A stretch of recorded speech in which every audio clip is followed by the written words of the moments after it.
वो एक चाल है, मगर हम इस चाल को जगह जगह बता भी रहे हैं और लोग समझ भी रहे हैं। ऐसा कुछ होने नहीं जा रहा। 29.5% पे हमारी सरकार बन गई थी जब परसेंटेज में, और हमारा कितना भी खराब रहा हो 22-24 हम जब भी रह जाते हैं, बहुत नज़दीक है हम।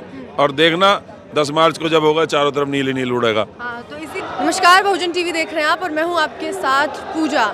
एक तरफ जहां आज मौसम ने पूरी तरह से करवट ले ली है और तापमान जो है वो जितना नीचे आ रहा है, गाज़ियाबाद की आज की ज़मीन पर जहां हम खड़े हैं, यहाँ तापमान, राजनीतिक तापमान उतने ही ज़्यादा ऊपर बढ़ता जा रहा है, क्योंकि आज यहाँ से लगभग जितनी भी राजनीतिक पार्टियां हैं उन सभी के अपने अपने चुनावी दौरे हैं।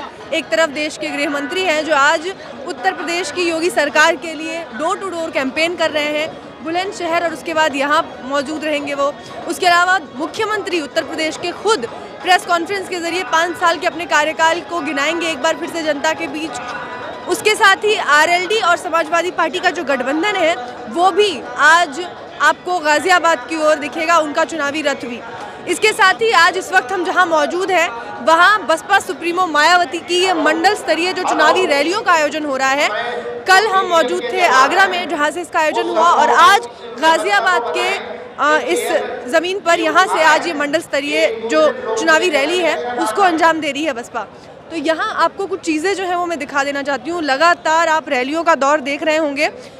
कोविड गाइडलाइंस के बावजूद जिस तरीके से भीड़ उमड़ रही है और कोविड गाइडलाइंस की जिस तरीके से धज्जियां उड़ाई जा रही है, ऐसे में ये जो चुनावी रैली है बसपा की, ये अपने आप में एक ट्रेंड सेटर है। ट्रेंड सेटर मैं क्यों कह रही हूँ, क्योंकि आप यह देख सकते हैं कि सिर्फ 1000 लोगों की परमिशन है, इसलिए सिर्फ 1000 लोग ही आपको यहाँ टेंट के अंदर दिखेंगे।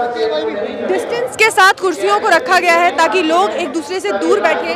मास्क यहाँ सभी लोगों को डिस्ट्रीब्यूट किए जा रहे हैं। थर्मल स्क्रीनिंग के लिए आपकी बॉडी टेम्परेचर सबका लिया जा रहा है, और साथ ही सैनिटाइजर की व्यवस्था भी पूरी तरह से की गई है। तो कुछ इस तरीके से कोविड गाइडलाइंस को पूरी तरह से फॉलो करते हुए चुनावी रैली जो है उसको आज यहाँ से मायावती जो है वो अंजाम देंगी। ये बहुत इम्पॉर्टेंट है, क्योंकि बाकी जो राजनीतिक पार्टियां हैं उनकी रैलियों में हम जिस तरीके की भीड़ देख रहे हैं उससे बिल्कुल उलट यहाँ पे एक व्यवस्था को अच्छे तरीके से मेंटेन करने की कोशिश की जा रही है। लगभग यहाँ पे जितने भी प्रदर्शन कर रहे हैं लोग सभी पहुँच चुके हैं, और कुछ लोग यहाँ पर मौजूद हैं। बात कर सकते हैं आप लोगों से? तो यहाँ पर कुछ लोग हैं, बात कर लेते हैं उनसे, और किस तरीके से बहुजन समाज पार्टी की इन रैलियों से जो अब शुरू हुई हैं किस तरीके से आने वाले चुनाव में परिवर्तन आ सकता है। सर, आपका नाम? संजीव धामा। संजीव धामा जी, तो ये बताइए कि ये जो रैलियों का दौर अब शुरू हुआ है, जबकि बाकी की जो राजनीतिक पार्टियां हैं वो रैलियां कब की कर चुकी हैं, और उनकी रैलियों में जो भीड़ आई थी वो तस्वीरें भी आपने ज़रूर देखी होंगी, उनको कैसे मुकाबला दे पाएंगी बहुजन समाज पार्टी की ये रैलियाँ? एक बार कोई भी चुनाव आयोग छूट दे के देख ले, हाँ। पता चल जाएगा। बहन जी की रैली की बराबरी तो कोई नहीं कर पाया आज तक। एक बार छूट दे के देख ले, बस उसी में सब कुछ पता चल जाएगा। ये तो 1000 की बंदिश के साथ ये रैली हो रही है, लोग तड़फड़ा रहे हैं। मैं खुद प्रत्याशी हूँ, और मुझे इतनी बुरी तरीके से लोगों के फ़ोन आ रहे हैं कि फ़ोन बंद करना पड़ा। कहाँ से प्रत्याशी हैं, किस सीट से? मेरठ सरदना सीट से। अच्छा, मेरठ सरदना सीट से सर प्रत्याशी भी हैं। एक बार जरा मास्क उतार दीजिए, हम डिस्टेंस मेंटेन कर लेते हैं, आपको वोट देने वाले लोग आपको देख भी ले। हाँ, देख लीजिए ताकि चुनावों में आप इनको पहचान भी सके। तो सर, ये जो आपने बात कही कि बिल्कुल सही कि अगर यहाँ पे पाबंदियाँ नहीं होती तो अलग ही नज़ारा होता, पर आज यहाँ इस ज़मीन पे लगभग सारी राजनीतिक पार्टियाँ पहुँच रही हैं। योगी जी प्रेस कॉन्फ्रेंस के जरिए 5 साल का अपना काम गिनाने वाले हैं। उनके काम के और साथ ही राष्ट्रवाद के नाम पर वो वोट मांग रहे हैं। ऐसे में 2007 का जो अपना शासन रहा है मायावती जी का, उसको दिखाकर बसपा वोट मांगने की कोशिश कर रही है। इतना लंबा समय और पिछला 5 साल योगी जी का कैसे कंपेयर करेंगे? योगी जी के 5 साल से तो लोग त्रस्त हैं। अच्छा।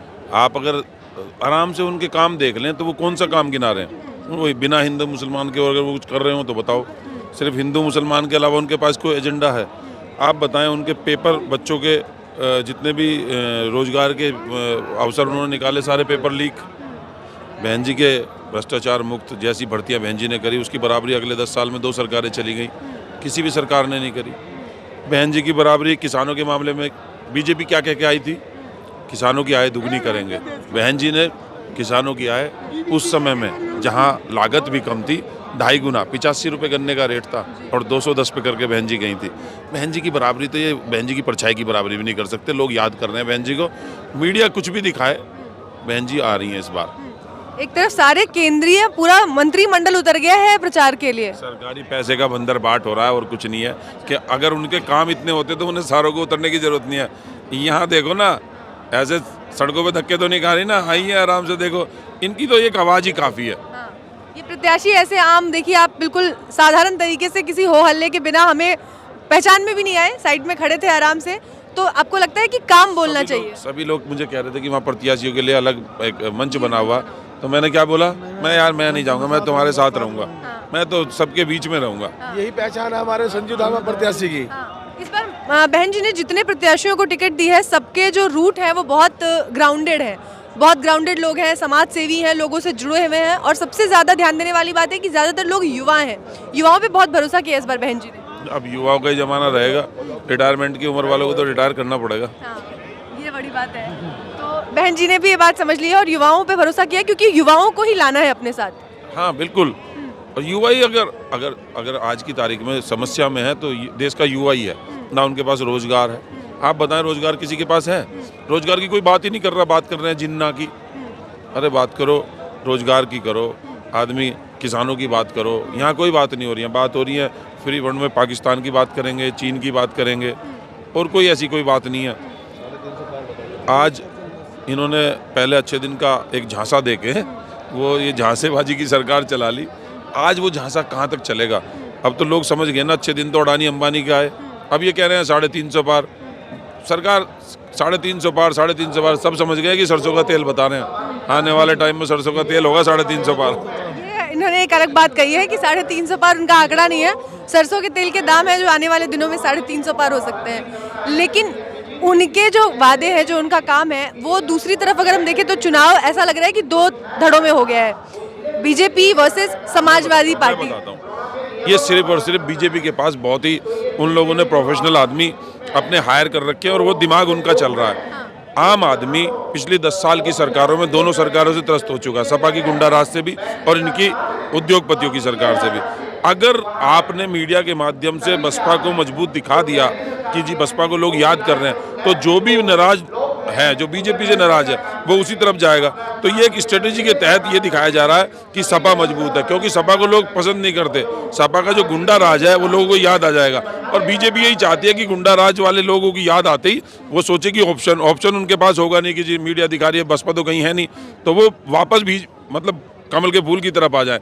वो एक चाल है, मगर हम इस चाल को जगह जगह बता भी रहे हैं और लोग समझ भी रहे हैं। ऐसा कुछ होने नहीं जा रहा। 29.5% पे हमारी सरकार बन गई थी जब परसेंटेज में, और हमारा कितना भी खराब रहा हो 22-24 हम जब भी रह जाते हैं, बहुत नज़दीक है हम।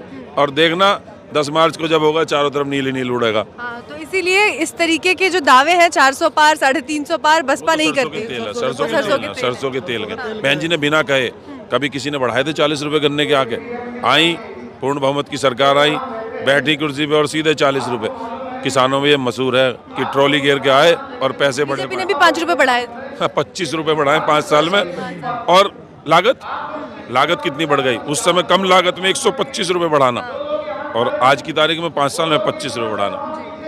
बहुत शुक्रिया, और बहुत खूबसूरती से आपने सारी जो समीकरण है उसको समझाया हमें। बहुत बहुत शुक्रिया आपका। धन्यवाद।